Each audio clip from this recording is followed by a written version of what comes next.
gente, boa tarde. Hoje estarei falando com vocês sobre a síndrome do imperador, também conhecida como a síndrome do reizinho. A nossa sociedade tem vivido uma época muito difícil com relação à educação, principalmente a educação de filhos. Muitos pais não se preparam para ter filhos e com sua agenda lotada, trabalham fora, estudam, fazem curso, vão à academia, saem com os amigos, sobra pouco tempo para educar seus filhos. E então responsabilizam a escola por isso. Trazem crianças mimadas para a escola, esperando que a escola consiga transformar essas crianças em pequenos e gentis príncipes e princesas. Eu lamento ter que informar isso, mas não é assim que funciona.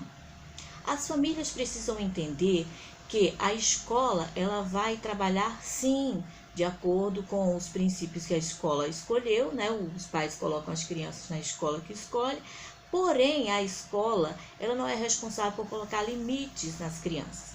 Isso daí é alguma coisa que o pai e a mãe têm que fazer. Tem algumas coisas que a escola pode fazer e outras que são responsabilidade dos pais. E como pais, nós precisamos aprender a dizer não para os nossos filhos desde pequenos.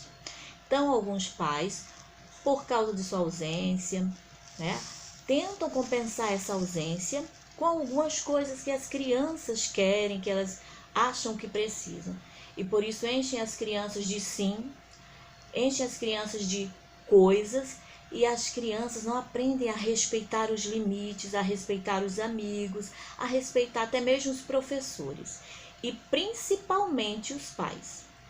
Alguns pais têm passado situações em que as crianças é que dominam a casa. Então é onde está aí o reizinho, o imperador. Essa criança ela pode ser reconhecida facilmente.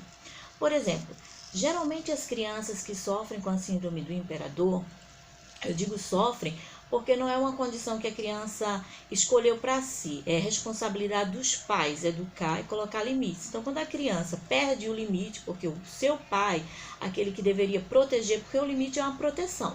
É como você colocar uma tela na janela. Você coloca a tela na janela para quê? Para que a criança não corra o risco de cair, de passar por aquele espaço ali. Então, é assim que funciona. É preciso ter limites. Conversem com seus filhos sobre os limites, sobre que qualquer lugar em que nós tenhamos que socializar, seja na escola, na rua, na igreja, no mercado, todos esses lugares têm regras, têm limites e as crianças precisam aprender. Crianças aprendem limites como? Passeando com seus pais, ouvindo não, agora não pode, agora não é o momento, brincando na pracinha, aprendendo a respeitar o coleguinha, aprendendo a pedir o brinquedo emprestado. Muitas vezes a criança não tem um brinquedo igual ao do amiguinho, tem que aprender a esperar. Aí ele não quer te emprestar agora, daqui a pouco ele vai te emprestar, tem que aprender a esperar. Então são coisas simples que fazem com que essa criança aprenda a ter limites. Como é que nós podemos identificar o reizinho? Geralmente ele gosta de brincar sozinho.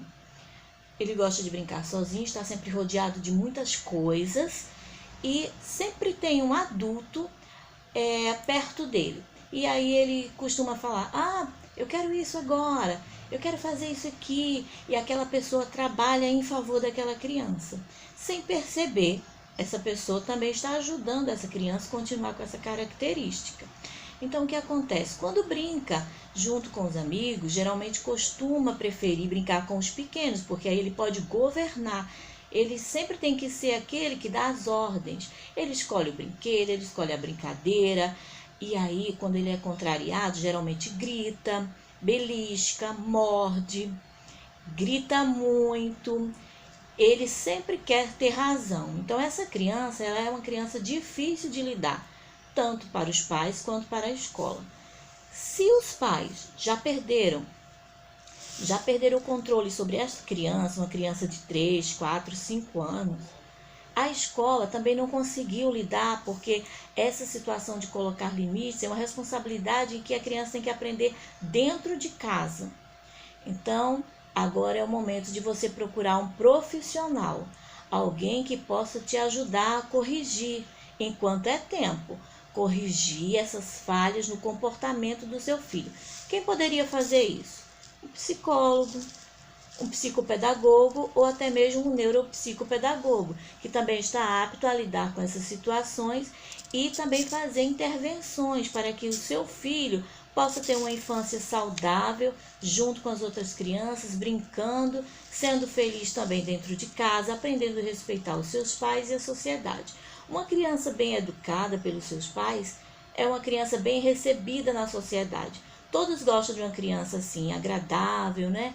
Aquela criança simpática, que está sempre se preocupando com o coleguinha, convidando para brincar, dividindo brinquedos. Então é isso, gente. Esse vídeo hoje fica por aqui e em breve nós teremos também um vídeo falando sobre o autismo. Até mais!